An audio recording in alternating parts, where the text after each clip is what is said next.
Siapa yang terlihat? Siapa? Apa? Yang ada bunuh.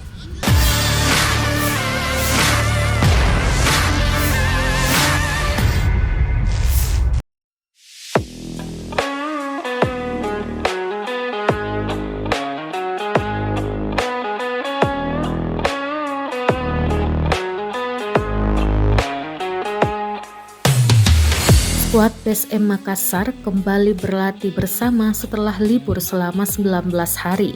Willem Jan Plim CS latihan di Stadion Kalegoa, Kabupaten Goa pada Kamis 3 November 2022 sore.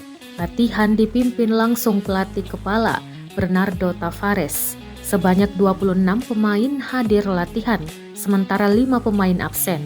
Pemain absen yakni Yuran Fernandes, Brian Kesar, Ricky Pratama, Muhammad Saki, dan Abdurrahman Sulaiman.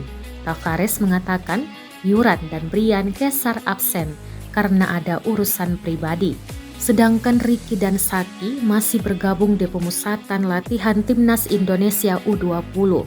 Keduanya dipanggil oleh pelatih Timnas Indonesia U20, Sintayong, bersama 32 pemain lainnya.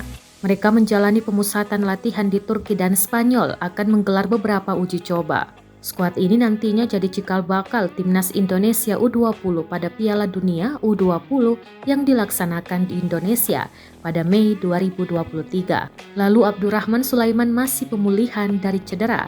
Bek jangkung ini memang sudah cukup lama tak terlihat di latihan bersama Laskar Binisi. PSM tetap latihan meski belum ada kepastian kasta tertinggi Indonesia kembali dilanjutkan.